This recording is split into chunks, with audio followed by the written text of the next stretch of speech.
إن الحمد لله نحمده ونستعينه ونستغفره ونعوذ بالله من شرور أنفسنا ومن سيئات أعمالنا من يهده الله فلا مضل له ومن يضلله فلا هادي له وأشهد أن لا إله إلا الله وحده لا شريك له وأشهد أن محمدا عبده ورسوله أما بعد قال الله تعالى في القرآن الحكيم أعوذ بالله من الشيطان الرجيم بسم الله الرحمن الرحيم يا أيها الذين آمنوا كتب عليكم الصيام كما كتب على الذين من قبلكم لعلكم تتقون صدق الله مولانا العظيم رب اشرح لي صدري ويسر لي أمري واحلل عقدة من لساني يفقهوا قولي ربنا آتنا من لدنك رحمة وهيئ لنا من أمرنا رشدا ربنا آتنا في الدنيا حسنة وفي الآخرة حسنة وقنا عذاب النار اللهم أرنا الحق حقا وارزقنا اتباعه وأرنا باطلا باطلا وارزقنا اجتنابه ربنا تقبل منا إنك أنت السميع العليم وتب علينا إنك أنت التواب الرحيم محترم و معزز حاضرین کرام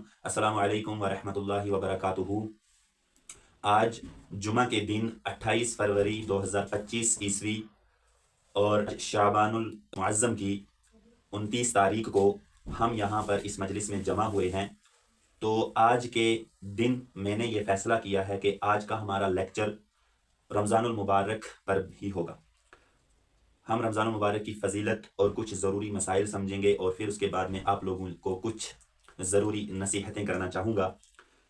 اور اتفاق سے آج سورۃ البقرہ کا رکوع نمبر 23 ہمارے زیر مطالعہ ہے، ہم اسی کو آج کے اس لیکچر میں پڑھیں گے اور سمجھنے کی کوشش کریں گے۔ اللہ تعالیٰ کا ارشاد ہے آیت نمبر 183 اعوذ باللہ من الشیطان الرجیم بسم اللہ الرحمن الرحیم یا ایہا الذین آمنوا کتب علیکم الصیام، اے ایمان والو تم پر فرض کر دیے گئے روزے۔ صیام صوم کی جمع ہے اور صوم عربی میں کہتے ہیں روزے کو۔ اس کا لغوی معنی ہے اپنے آپ کو روک لینا، جیسے کہ ہم روزے کے دوران اپنے آپ کو کچھ حلال کاموں سے بھی روک لیتے ہیں۔ تو اللہ تعالیٰ نے یہ صوم روزہ جو ہے یہ ہم پر فرض کیا ہے، کما کتب علی الذین من قبلکم، جیسے کہ یہ فرض کیا گیا ان پر جو تم سے پہلے گزر چکے ہیں، یعنی پہلی امتوں پر بھی روزے فرض تھے۔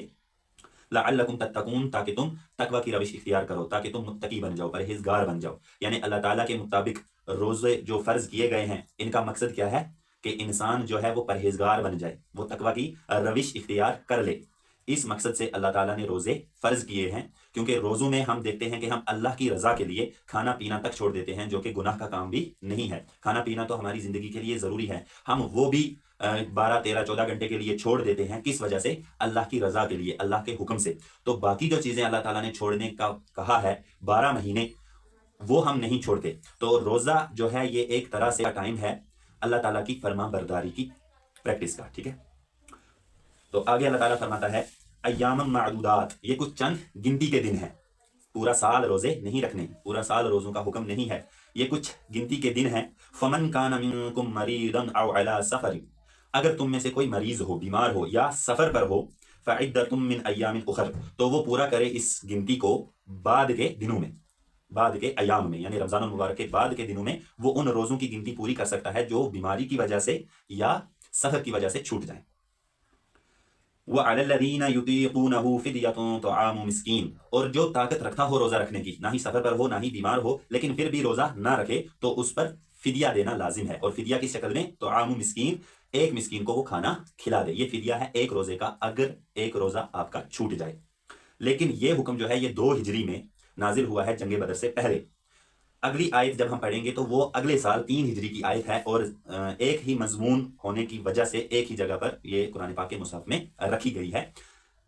پہلے چھوٹ تھی، جیسا کہ آپ نے دیکھا کہ جو طاقت رکھتا ہو روزہ رکھنے کی پھر بھی نہ رکھے تو وہ کیا کرے، ایک مسکین کو کھانا کھلا دے، یہ اس کا فدیہ ہے۔ لیکن بعد میں اس حکم کو چینج کیا گیا، بعد میں یہ کہا گیا کہ جو بھی رمضان المبارک کا مہینہ پائے اس کے لیے ضروری ہے کہ وہ روزہ رکھے، اور ایکسیپشن دی گئی صرف کس کو، مریض کو اور جو سفر پر ہو اس کو۔ فَمَن تَطَوَّعَ خَيْرًا فَهُوَ خَيْرٌ لَهُ، جو اس سے بھی زیادہ کرے، اس سے بھی بہتر کرے تو اس کا بدلہ بھی اللہ کے پاس بہتر ہی ہے، اللہ بھی اس کا بدلہ بہترین ہی دے گا۔ یعنی اگر کوئی روزے کا فدیہ ایک مسکین کے بجائے 2 مسکینوں کو کھانا کھلا کر ادا کرے تو وہ بہتر ہے اور اللہ تعالیٰ اس کا بہتر بدلہ دے گا، یا کوئی روزہ بھی رکھے اور مسکینوں کو کھانا بھی کھلائے تو وہ بھی بہتر ہے، اس کا بھی اللہ تعالیٰ بہترین بدلہ یعنی ثواب عطا کرے گا۔ وَأَن تَصُومُوا خَيْرٌ لَكُمْ، ان کنتم تعلمون، اور روزہ رکھنا تمہارے لیے بہتر ہے اگر تم علم رکھنے والے ہو. یہ ترغیب دلائی جا رہی ہے کہ روزہ رکھنا بہتر ہے. اس کے بعد جب ہم آیت پڑھیں گے اس میں تو حکم ہے کہ روزہ رکھنا ضروری ہے. چھوڑ وہی سکتا ہے جو مریض ہو یا مسافر ہو، سفر پر ہو. اس سے پہلے ہم سمجھتے ہیں رمضان المبارک کی فضیلت کچھ صحیح الاسناد احادیث سے. اس میں سب سے پہلے صحیح مسلم کی حدیث نمبر 1781 ہے، جو کہ صحیح بخاری میں بھی ہے 1901 نمبر. حضرت ابو ہریرہ رضی اللہ تعالیٰ عنہ سے روایت ہے کہ رسول اللہ صلی اللہ علیہ وسلم نے فرمایا، جس نے رمضان کے روزے ایمان اور احتساب سے رکھے اس کے گزشتہ سب گناہ معاف کر دیے جائیں گے، اور جس نے لیلۃ القدر کا قیام ایمان کے ساتھ اور ثواب کے لیے احتساب کے ساتھ کیا تو اس کے بھی گزشتہ سارے گناہ معاف کر دیے جائیں گے. سبحان اللہ. اسی طرح سے ایک اور حدیث صحیح مسلم میں ہی ہے، حدیث نمبر 2495، اور یہ صحیح بخاری میں بھی ہے 1899 نمبر. رسول اللہ صلی اللہ علیہ وسلم کا ارشاد ہے کہ جب رمضان آتا ہے تو جنت کے دروازے کھول دیے جاتے ہیں اور دوزخ کے دروازے بند کر دیے جاتے ہیں، اور شیاطین جو سرکش شیاطین ہیں ان کو بیڑیوں سے جکڑ دیا جاتا ہے، ان کو قیدی بنا لیا جاتا ہے. لیکن کون سے شیاطین؟ سرکش شیاطین جو چیلے چپاٹے ہیں جنات میں اور انسانوں کے اندر، وہ کھلے گھوم رہے ہوتے ہیں. اسی لیے ہم دیکھتے ہیں کہ ماہ رمضان کے دوران بھی ہم مسلمان یا جو انسان ہیں وہ اللہ کی نافرمانی کر رہے ہوتے ہیں. اگر سارے ہی شیاطین قید ہو جائیں تو بالکل بھی نافرمانی اللہ تعالیٰ کی نہ ہو.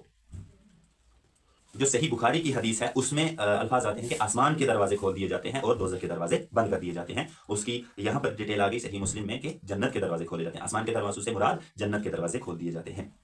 اسی طرح سے صحیح بخاری میں 1896 نمبر حدیث، جو کہ صحیح مسلم میں بھی ہے 2710 نمبر، اس میں آتا ہے کہ رسول اللہ صلی اللہ علیہ وسلم نے فرمایا، جنت کا ایک دروازہ ہے جس کا نام الریان ہے. وہ دروازہ قیامت کے دن صرف روزہ داروں کے لیے کھولا جائے گا، اور جب پکارا جائے گا کہ روزہ دار کہاں ہیں، وہ کھڑے ہوں گے اور وہ اس جنت کے اس دروازے سے داخل ہوں گے. بعد میں وہ دروازہ بند کر دیا جائے گا اور روزہ داروں کے علاوہ کوئی بھی اس دروازے سے جنت میں داخل نہیں ہوگا. لیکن کتنی فضیلت ہے ماہ رمضان کی کہ اللہ تعالیٰ نے جنت کا ایک دروازہ ہی روزہ داروں کے لیے رکھ دیا ہے. ایک اور حدیث ہے صحیح بخاری میں ہی 1904 نمبر، یہ ایک جامع حدیث مجھے لگتی ہے روزہ دار کی اور ماہ رمضان کی فضیلت کے اوپر، کہ نبی اکرم صلی اللہ علیہ وسلم نے فرمایا کہ اللہ تعالیٰ ارشاد فرماتا ہے کہ ماہ رمضان میں ہر ایک عمل جو ہے وہ 10 گنا سے لے کر 700 گنا تک بڑھا دیا جاتا ہے اس کا ثواب، سوائے روزے کے. یعنی اور جو بھی ہم اعمال ماہ رمضان میں کرتے ہیں، نیکی جو بھی کرتے ہیں، اس کا ثواب 10 گنا سے 700 گنا تک بڑھا دیا جاتا ہے سوائے روزے کے. روزے کا ثواب میں خود دوں گا. اگر کوئی روزہ سے ہو وہ نہ ہی فحش گوئی کرے اور نہ ہی شور مچائے. اگر اسے کوئی گالی دے یا لڑنا چاہے تو وہ آگے سے یہ جواب دے کہ میں روزے سے ہوں. اور روزہ دار کے منہ کی خوشبو اللہ تعالیٰ کو کستوری کی خوشبو سے بھی زیادہ پسند ہے. کستوری کس کو کہتے ہیں؟ ہرن کی نابی جس سے وہ عطر وغیرہ نکالا جاتا ہے، اس کی خوشبو سے بھی زیادہ پسند ہے اللہ تعالیٰ کو روزے دار کے منہ کی خوشبو. تو یہ آپ نے سنی ماہ رمضان کی، اور ماہ رمضان میں جو ایمان اور احتساب کے ساتھ روزے رکھتے ہیں ان کی کتنی فضیلت ہے. تو اس ماہ رمضان کی فضیلت اتنی کیوں؟ تو وہ ہم سمجھتے ہیں قرآن پاک سے ہی، کہ اللہ تعالیٰ کیا کہتا ہے، شہر رمضان الذی انزل فیہ القرآن ھدی للناس وبینات من الھدی والفرقان، کہ رمضان کا مہینہ وہ ہے جس میں ہم نے قرآن نازل کیا جو ہدایت ہے تمام انسانیت کے لیے، اور اس میں روشن دلائل ہیں ہدایت کے اور حق اور باطل میں تمیز کرنے کے. یہ آیت میں نے پچھلی بار بھی آپ کے سامنے پیش کی تھی جب ہم عظمت قرآن کو سمجھ رہے تھے. ومن شہد منکم الشہر، تو جو کوئی بھی تم میں سے اس مہینے کو پالے، فلیصمہ، تو اسے چاہیے کہ وہ روزہ رکھے. یہ وہ حکم ہے کہ جس میں اب روزہ چھوڑنے کی اجازت نہیں رہی. اب جو بھی ماہ رمضان کو پائے وہ بیمار نہ ہو اور سفر پر نہ ہو تو اسے چاہیے کہ وہ روزہ رکھے. وَمَن كَانَ مَرِيضًا أَوْ عَلَى سَفَرٍ فَعِدَّةٌ مِّنْ أَيَّامٍ أُخَرَ، لیکن ایکسیپشن یہ ہے کہ اگر کوئی مریض ہو، بیمار ہو یا سفر پر ہو تو وہ دوسرے دنوں میں تعداد پوری کر دے. یہ حکم تو ایز اٹ از ہے، لیکن جب جو کہا گیا تھا کہ جو طاقت رکھنے کے باوجود روزہ نہ رکھے، وہ حکم منسوخ ہو گیا ہے. یرید اللہ بکم اليسر ولا یرید بکم العسر، اللہ تعالیٰ تمہارے ساتھ آسانی کا معاملہ فرمانا چاہتا ہے، سختی نہیں کرنا چاہتا. یعنی جو تم نے یہ حکم سنا کہ اب روزہ رکھنا ضروری ہو گیا ہے، اب جو طاقت رکھتا ہے روزہ رکھنے کی وہ روزہ چھوڑ نہیں سکتا، تو تم یہ مت سمجھنا کہ اللہ تعالیٰ تمہارے ساتھ سختی کر رہا ہے، بلکہ اللہ تعالیٰ تو آسانی کا معاملہ کرنا چاہتا ہے. وَلِتُكْمِلُوا الْعِدَّةَ وَلِتُكَبِّرُوا اللَّهَ عَلَى مَا هَدَاكُمْ وَلَعَلَّكُمْ تَشْكُرُونَ، تم یہ تعداد پوری کر لو. کتنی ہوتی ہے؟ کم سے کم 29 اور زیادہ سے زیادہ 30. نہ 29 سے کم روزے ہوں گے، نہ 30 سے زیادہ ہوں گے. 29 یا 30 روزے، یہ تعداد تم پوری کر لو اور اللہ تعالیٰ کی بڑائی بیان کرو تاکہ تم شکر گزاری کی روش اختیار کر سکو، تاکہ تم اللہ تعالیٰ کے شکر گزار بن جاؤ. وَإِذَا سَأَلَكَ عِبَادِي عَنِّي فَإِنِّي قَرِيبٌ، اور جب میرا بندہ میرے بارے میں پوچھے تو اسے کہہ دیجئے کہ میں اس کے بالکل قریب ہوں، بالکل نزدیک ہوں. اجیب دعوت الداعی اذا دعان، سنتا ہوں پکار اس کی جو مجھے پکارتا ہے، ہر پکارنے والے کی پکار میں سنتا ہوں۔ فَلْيَسْتَجِيبُوا لِي وَلْيُؤْمِنُوا بِي لَعَلَّهُمْ يَرْشُدُونَ، تو تم بھی میری سنو، تم بھی میری مانو، سنو، تاکہ تم رشد، کامیابی حاصل کر لو۔ یعنی اللہ تعالیٰ فرماتا ہے کہ میں تو بندے کے بالکل قریب ہوں۔ اس کو ہمارے استاد ڈاکٹر اسرار رحمہ اللہ تعالیٰ کہا کرتے تھے کہ یہ اسلام کا میگنا کارٹا ہے۔ یہ آیت، میگنا کارٹا ایک قانون لایا تھا برٹش جو پارلیمنٹ ہے انہوں نے، کہ جنتا ہے، پبلک ہے، اس میں سے ہر کوئی آ سکتا ہے بادشاہ کے پاس اپنی کوئی بھی درخواست لے کر۔ تو اللہ تعالیٰ نے قرآن پاک میں یہ قانون نازل کر دیا کہ جو بھی مجھے پکارتا ہے میں اس کی پکار سنتا ہوں۔ تو اس لیے اس آیت کو میگنا کارٹا آف اسلام کہا جاتا ہے۔ تو اللہ تعالیٰ نے کیا کہا ہے، میں تو سنتا ہوں لیکن تمہیں بھی کیا کرنا چاہیے کہ میری تم بھی سنو، میری تم مانو۔ جیسا کہ ایک اور حدیث آتی ہے صحیح بخاری میں ہی، حدیث نمبر 1903، اس میں رسول اکرم صلی اللہ علیہ وسلم کا ارشاد ہے کہ اگر کوئی شخص جھوٹ بولنا اور دغا بازی کرنا نہیں چھوڑتا تو اللہ تعالیٰ کو اس کی کوئی ضرورت نہیں کہ وہ اپنا کھانا پینا چھوڑ دے۔ یعنی جو روزہ رکھے پھر اس میں جھوٹ بولنا، دغا بازی کرنا اور اسی قسم کے اور گناہ جو ہے اگر وہ نہیں چھوڑتا تو اس کے آگے اس کا وہ بھوکا رہنا اللہ کو اس کی ضرورت نہیں ہے۔ یعنی اللہ کا مین موٹیو، مقصد روزہ فرض کرنے کا کیا ہے، تاکہ ہم پرہیزگار بن جائیں، ہم متقی بن جائیں، ہم گناہوں کو چھوڑ دیں۔ اور وہی بات یہاں پر بھی اللہ تعالیٰ فرماتا ہے کہ تم بھی میری سنو، تم بھی میری مانو، تاکہ تم کامیابی حاصل کر لو۔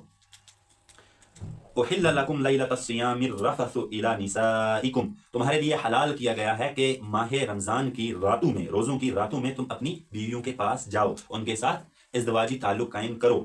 ہن لباس لکم وانتم لباس لہن، وہ تمہارا لباس ہے اور تم ان کے لیے لباس ہو۔ لباس کا کیا مطلب ہوتا ہے؟ لباس کے اور انسان کے درمیان کوئی پردہ نہیں ہوتا، اور لباس انسان کے لیے پردہ ہوتا ہے۔ تو میاں بیوی ایک دوسرے کا پردہ ہے اور میاں بیوی کا آپس میں کوئی پردہ نہیں ہے، ٹھیک ہے؟ اسی لیے اللہ تعالیٰ نے فرمایا کہ تم ان کے لباس ہو اور وہ تمہارا لباس ہے۔ علم اللہ انکم کنتم تختانون انفسکم فتاب علیکم وعفا عنکم، اللہ تعالیٰ جانتا ہے ان سب خیانتوں کو جو تم کر رہے تھے۔ یعنی جب یہ واضح احکام نازل نہیں ہوئے تھے تو مسلمان ماہ رمضان کی راتوں میں اپنی بیویوں کے ساتھ ازدواجی تعلق قائم کرنے کو اپنے دل میں برا سمجھتے تھے کہ کہیں یہ غلط نہ ہو، کہ دن میں ہم نہیں کر سکتے۔ دو ہی حلال کام چھوڑنے پڑتے ہیں روزے کے دوران، ایک کھانا پینا اور دوسرا اپنی بیوی کے ساتھ ازدواجی تعلق، حالانکہ وہ حلال ہے۔ دوسرا غیر محرم کے ساتھ ازدواجی تعلق تو ہم کسی حالت میں قائم کر ہی نہیں سکتے، وہ تو حرام ہے، وہ تو زنا ہے۔ لیکن اپنی بیوی کے ساتھ ازدواجی تعلق قائم کرنا یہ حلال کام ہے، لیکن یہ بھی روزے کے دوران چھوڑنا پڑتا ہے۔ تو یہ دو کام چھوڑنے پڑتے ہیں۔ اللہ تعالیٰ فرماتا ہے کہ تم جو خیانت کرتے تھے اپنے دلوں میں، اپنے ضمیر میں، تمہیں لگتا تھا شاید راتوں کو بھی یہ کرنا غلط ہے، اللہ تعالیٰ ان سب کو، تمہارے دلوں کے حال سے اللہ تعالیٰ واقف ہے، اب تم اسے برا مت جانو، تم کر سکتے ہو۔ فَالْآنَ بَاشِرُوهُنَّ وَابْتَغُوا مَا كَتَبَ اللَّهُ لَكُمْ، تو تم جاؤ ان کے پاس، ازدواجی تعلق قائم کرو اور اس لذت کو تلاش کرو جو اللہ تعالیٰ نے تمہارے لیے حلال رکھی ہوئی ہے، حلال کی ہوئی ہے۔ تو دو چیزیں ہیں، دو کام ہیں جو حلال ہیں، لیکن ماہ رمضان میں روزے کے دوران اللہ تعالیٰ نے ان سے ہمیں روکا ہے۔ تو یہی دو کام ہیں جن کے کرنے سے روزہ ٹوٹ بھی جائے گا، یعنی کھانا پینا اور بیوی کے ساتھ ہم بستری کرنا۔ اس کے تحت جو بھی کام آتے ہیں ان تمام کاموں سے روزہ ٹوٹتا ہے، یعنی جسم میں کوئی چیز داخل کرنے سے، جسم سے کوئی چیز نکلنے سے روزہ نہیں ٹوٹتا۔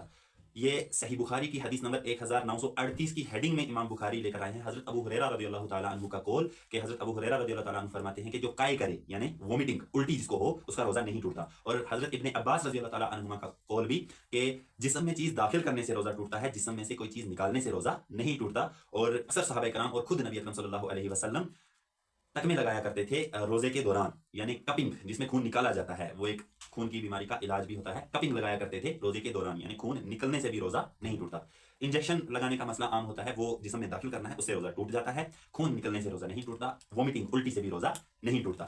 اور دوسری چیز ہے ہم بستری، وہ یعنی ہماری جو سیکچول ڈیزائر ہے اس کو ہم کسی بھی طرح سے پورا کریں، یعنی ہمارا ڈسچارج اگر ہو جائے، چاہے ہم سیکچول ریلیشن بنا لیں اپنی وائف کے ساتھ یا کسی اور کے ساتھ، وہ تو ہے ہی گناہ، یا اس کے برعکس کچھ اور طریقہ جیسے ماسٹربیشن کا طریقہ ہے، اس سے بھی ہم اگر ڈسچارج ہوتے ہیں تو اس سے بھی روزہ ٹوٹ جاتا ہے۔ تو یہ چیزیں بھی یاد رکھنی چاہیے۔ وَكُلُوا وَاشْرَبُوا حَتَّى يَتَبَيَّنَ لَكُمُ الْخَيْطُ الْأَبْيَضُ مِنَ الْخَيْطِ الْأَسْوَدِ مِنَ الْفَجْرِ، اور کھاؤ پیو حتیٰ کہ فجر کی، صبح کی سفید داری جو ہے وہ سیاہ داری سے، اندھیرے سے روشنی جو ہے وہ الگ الگ نہ ہو جائے، یعنی صبح صادق کے داخل ہونے تک، جب پہلی پو پھٹتی ہے تب تک کھانا پینا بھی تمہارے لیے جائز ہے۔ یہ بھی تھوڑا کنفیوژن تھا صحابہ کرام کو کہ شاید عشاء کے بعد ہی کھانا پینا چھوڑ دینا ہے، جیسے کہ یہودی کرتے ہیں، اہل کتاب ان کا یہ ہے کہ وہ رات کو کھا لیتے ہیں، پھر سو جاتے ہیں، پھر صبح ایسے ہی اٹھ کے روزہ کنٹینیو کرتے ہیں۔ لیکن اللہ تعالیٰ نے یہ اجازت دے دی کہ صبح صادق کے داخل ہونے سے پہلے پہلے تک تم کھا پی سکتے ہو، اور اس وقت کھانا پینا بند کر دینا ہے، رات کے داخل ہونے تک پھر تم نے روزے کو پورا کرنا ہے۔ اور رات کب داخل ہوتی ہے؟ غروب آفتاب کے وقت، جب سورج غروب ہو جاتا ہے اس وقت رات داخل ہو جاتی ہے، تب تک روزہ پورا کرنا ہے۔ تو یہ تھوڑا اس میں بھی کانسیپٹس ادھر ادھر کے مکس ہو جاتے ہیں سحری کے وقت، جیسا کہ سنن ابو داؤد شریف میں ایک حدیث ہے 2350 نمبر، حضرت ابو ہریرہ رضی اللہ تعالیٰ عنہ سے روایت ہے کہ رسول اللہ صلی اللہ علیہ وسلم نے فرمایا، تم میں سے جب کوئی اذان فجر سنے اور برتن اس کے ہاتھ میں ہو تو اسے رکھے نہیں بلکہ اپنی ضرورت پوری کر لے۔ تو اس سے تھوڑا مس کنسیپٹ بھی کریٹ ہوتا ہے کہ کیا اذان جو ہو جاتی ہے فجر کی صبح صادق کے وقت، اس کے بعد بھی کھانا پینا کھا پی سکتے ہیں یا نہیں؟ کوشش کرنی چاہیے کہ گھڑی کو فالو کریں، کیونکہ اذانوں کا کیا ہوتا ہے کہ آج کے وقت میں اذان جو ہے وہ فجر کے لیے دی جاتی ہے، ختم سحری کے لیے نہیں دی جاتی۔ تو کسی مسجد میں 1-2 منٹ اذان لیٹ بھی ہو سکتی ہے اور 1-2 منٹ پہلے بھی ہو سکتی ہے۔ آج ہمارے پاس گھڑی ہے، اینڈرائڈ ایپس ہیں، ہم ان کو فالو کر سکتے ہیں، جو صبح صادق کا وقت ہے ہم اسی وقت جو ہے کھانا پینا بند کریں، وہ زیادہ بہتر ہے۔ لیکن ہاں، مجبوری کے وقت اگر کوئی لیٹ اٹھا ہے اور وہ کھا رہا ہے اور ٹائم ہو گیا ختم سحری کا، تو اس وقت وہ کنٹینیو کر سکتا ہے، 1-2 منٹ میں جلدی جلدی ختم کر لے کھا کے۔ تو اس حدیث کا مطلب یہی ہے۔ اب یہ 3 ٹرمینالوجیز ہیں جو ہمیں سمجھنی چاہیے، ایک ہے کفارہ، ایک ہے فدیہ اور ایک ہے قضا۔ ٹھیک ہے، قضا تب ہوتی ہے جب کوئی بیمار یا سفر پر ہونے کی وجہ سے یا کسی اور مجبوری کی وجہ سے روزہ چھوڑ دے، تو ماہ رمضان کے بعد کسی اور دن اس روزے کے بدلے ایک روزہ رکھ دے، وہ ہے قضا۔ دوسری چیز ہے فدیہ۔ فدیہ تب ہے کہ جب انسان بالکل روزہ رکھنے کی طاقت نہ رکھتا ہو، جیسے ہم نے پہلی آیت میں پڑھا کہ جو طاقت رکھتا ہو روزہ رکھنے کی پھر بھی نہ رکھے، لیکن وہ حکم میں نے بولا کہ اب منسوخ ہو گیا ہے، اس کی اگلی ہی آیت میں آ گیا کہ جو بھی ماہ رمضان کو پائے اسے چاہیے کہ وہ روزے ضرور رکھیں۔ اب فدیہ اس کے لیے ہے جو 12 کے 12 مہینے میں کسی دن بھی روزہ نہیں رکھ سکتا، ایسا مریض بھی ہوتا ہے، جیسے شوگر کے پیشنٹس ہیں یا اور کوئی اس طرح کا مریض ہو، وہ کبھی بھی روزہ نہیں رکھ سکتا، اس کے لیے یہ ہے کہ وہ 30 روزوں کا فدیہ ادا کر دے۔ اور فدیہ کیا ہے کہ ایک روزے کے بدلے ایک مسکین کو کھانا کھلانا۔ اس کے بعد اگلا کنسپٹ ہے کفارہ۔ کفارہ تب ہے جب انسان جان بوجھ کر روزہ توڑ دے یا جان بوجھ کر روزہ چھوڑ دے، نہ ہی وہ بیمار ہو یا سفر پر بھی نہ ہو، تب اسے کفارہ ادا کرنا ہے۔ اور کفارے کے لیے صحیح بخاری میں ہی ایک حدیث آتی ہے، حدیث نمبر 1936، جو کہ صحیح مسلم میں 2595 نمبر حدیث ہے، بڑی مشہور حدیث جو سنن نسائی، سنن ابن ماجہ اور سنن ابو داؤد شریف کے اندر بھی ہے، صحیح سند کے ساتھ۔ رسول اللہ صلی اللہ علیہ وسلم کے پاس ایک آدمی حاضر ہوتا ہے اور عرض کرتا ہے، یا رسول اللہ صلی اللہ علیہ وسلم میں تباہ و برباد ہو گیا۔ تو رسول اللہ صلی اللہ علیہ وسلم اس سے پوچھتے ہیں کیا ہوا؟ وہ کہتا ہے کہ میں نے روزے کی حالت میں اپنی بیوی کے ساتھ ازدواجی تعلق قائم کر لیا تو روزہ ٹوٹ گیا۔ تو اس پر رسول اللہ صلی اللہ علیہ وسلم اس سے کہتے ہیں کہ تو ایک غلام آزاد کروا۔ یہ ہے روزے کا جان بوجھ کر روزہ توڑنے یا چھوڑنے کا کفارہ۔ تو وہ صحابی عرض کرتے ہیں کہ یا رسول اللہ صلی اللہ علیہ وسلم میرے پاس اتنی طاقت نہیں کہ میں ایک غلام آزاد کروا سکوں۔ تو اس پر رسول اللہ صلی اللہ علیہ وسلم سے اگلا آپشن دیتے ہیں کہ تو مسلسل 60 روزے رکھ۔ مسلسل 60 روزے کا مطلب ایک بھی بیچ میں ٹوٹنا نہیں چاہیے، اگر ایک بھی ٹوٹ گیا چاہے وہ کسی مجبوری سے ہی ٹوٹے تو واپس دوبارہ 60 پورے کرنے ہیں۔ تو یہ بہت مشکل کام ہے، یہ ہم آج کے دور میں بھی نہیں کر سکتے۔ تو صحابی نے کہا کہ یا رسول اللہ صلی اللہ علیہ وسلم یہ بھی میں نہیں کر سکتا۔ اس پر رسول اللہ صلی اللہ علیہ وسلم نے تیسرا آپشن دیا کہ تو 60 مسکینوں کو کھانا کھلا۔ اس پر بھی اس صحابی نے عرض کیا یا رسول اللہ صلی اللہ علیہ وسلم یہ بھی میرے بس کی بات نہیں ہے۔ تو رسول اللہ صلی اللہ علیہ وسلم نے کہا انتظار کرو۔ اس کے بعد ایک تھیلا لایا گیا کھجوروں کا آپ صلی اللہ علیہ وسلم کی خدمت میں، تو آپ صلی اللہ علیہ وسلم نے اس صحابی کو بلا کر کہا یہ تھیلا لو اور مدینے کے مسکینوں میں اس کھجور کے اس تھیلے کو تقسیم کر دو۔ اس پر بھی اس صحابی نے عرض کیا رسول اللہ صلی اللہ علیہ وسلم مدینہ شہر میں مجھ سے زیادہ غریب اور مسکین کوئی نہیں ہے۔ اس پر آپ صلی اللہ علیہ وسلم مسکرائے اور کہا کہ جاؤ تم کھاؤ اور اپنے اہل و عیال کو کھلاؤ، تمہارے روزے کا کفارہ ادا ہو جائے گا۔ یہ ایک ایکسیپشن تھی ان صحابی کے لیے جن کے پاس بالکل بھی طاقت نہیں تھی۔ ہمارے پاس جو 3 آپشن پہلے دیے، یا تو غلام آزاد کرواؤ، غلام کا سسٹم ہی نہیں ہے، ہم کہاں سے آزاد کروائیں گے؟ تو اس 2 آپشن بچتے ہیں، یا تو مسلسل 60 روزے رکھنے ہیں جو جان بوجھ کر روزہ توڑ دے یا چھوڑ دے، یا پھر 60 مسکینوں کو کھانا کھلانا ہے۔ تو یاد رہے ہم اکثر ماہ رمضان میں بالغ ہونے کے باوجود روزہ چھوڑ دیتے ہیں کہ چلو آج میں نہیں رکھتا، نہ بیمار ہوتے ہیں نہ سفر پر ہوتے ہیں، روزہ چھوڑ دیتے ہیں۔ تو کتنا خطرناک معاملہ ہے کہ اس کا کفارہ کتنا بڑا ہے، 60 مسکینوں کو کھانا کھلانا یا مسلسل 60 روزے رکھنا۔ وَلَا تُبَاشِرُوهُنَّ وَأَنْتُمْ عَاكِفُونَ فِي الْمَسَاجِدِ، اور ہم بستری مت کرو اپنی بیویوں کے ساتھ جبکہ تم مسجدوں کے اندر اعتکاف بیٹھے ہوئے ہو۔ اعتکاف آخری جو 10 دن عید سے پہلے بیٹھا جاتا ہے مسجد میں، عورتیں بھی بیٹھتی ہیں، مرد بھی بیٹھتے ہیں، تو اس دوران ہم بستری اپنی بیوی کے ساتھ اللہ تعالیٰ نے اس کی اجازت نہیں دی ہے، اور یہ اللہ کی حدود ہیں، ان کے پاس بھی مت بھٹکو۔ اللہ تعالیٰ نے یہ نہیں فرمایا کہ ان حدود کو کراس مت کرو، اللہ تعالیٰ نے کہا ان کے پاس بھی مت بھٹکو۔ تو اس سے ایک چیز سمجھ لینی چاہیے کہ جب ہم کوئی مسئلہ پڑھتے ہیں تو کہتے ہیں یہاں تک اس لمٹ تک آ جائیں تو ناجائز ہے، اس سے پہلے ہم رکھ سکتے ہیں۔ تو اس میں خیال کرنا چاہیے کہ اللہ تعالیٰ قرآن پاک میں جگہ جگہ کہتا ہے کہ میری جو حدود ہیں اس کے نزدیک بھی مت بھٹکو، کیونکہ جب ہم نزدیک حدود کے چلے جائیں گے، لمٹس کے پاس چلے جائیں گے، وہاں رہیں گے، تو کیا بھروسہ ہم ان حدود کو کراس کر دیں، پھلانگ دیں۔ تو اس لیے اللہ تعالیٰ فرماتا ہے میری جو حدود میں نے قائم کی ہیں ان کے پاس بھی مت بھٹکو۔ كَذَلِكَ يُبَيِّنُ اللَّهُ آيَاتِهِ لِلنَّاسِ لَعَلَّهُمْ يَتَّقُونَ، اس طرح سے اللہ تعالیٰ لوگوں کے لیے اپنی آیات کھول کھول کر بیان کرتا ہے تاکہ وہ پرہیزگار بن جائیں۔ آخر پر میں کچھ نصیحتیں آپ لوگوں کو کرنا چاہتا ہوں کہ رحمتوں والا، عظمتوں والا اور فضیلتوں والا یہ مہینہ آ رہا ہے، جس کے بارے میں ہم نے یہ سمجھا کہ اللہ تعالیٰ ارشاد فرماتا ہے لعلکم تتقون، تاکہ تم پرہیزگار بن جاؤ۔ تو ہم نے کوشش کرنی ہے کہ ہم اس مہینے کو ایز اے پریکٹس لیں اپنے لیے، اور اس میں اللہ تعالیٰ کے مکمل فرمانبردار بن جانے کی پریکٹس کریں۔ دوسری اور سب سے اہم نصیحت کہ اس ماہ رمضان کے دوران اپنے کوشش کرنی ہے کہ قرآن پاک کو پڑھا اور سمجھا جائے، کیونکہ اللہ تعالیٰ نے اس مہینے کی اتنی فضیلت صرف اس لیے رکھی ہے کیونکہ اس مہینے میں اللہ تعالیٰ نے قرآن پاک نازل کیا۔ خود آپ نے اللہ تعالیٰ کا کلام سنا، شہر رمضان الذی انزل فیہ القرآن، رمضان کا مہینہ وہ ہے جس میں نے قرآن نازل کیا۔ تو قرآن کی وجہ سے اللہ تعالیٰ نے اتنی فضیلت اس مہینے کو بخشی، تو کوشش کریں کہ اس مہینے کے اندر قرآن پاک کو سمجھنے کی، ترجمہ کے ساتھ پڑھنے کی کوشش کریں، ٹھیک ہے۔ اور تیسری سجیشن میری کہ جب ہم اپنے آپ کو پریکٹس میں لگائیں گے تو صرف اپنے ذات تک اس کو محدود نہ رکھیں، یا قرآن بھی جب ہم سمجھیں گے اس کو بھی اپنی ذات تک محدود نہ رکھیں، باقی بھائیوں تک بھی دین حق کی دعوت پہنچانے کا کام کریں، جو کہ نبی اکرم صلی اللہ علیہ وسلم کی ختم نبوت کے وسیلے سے اس امت کو جو منصب ملا ہے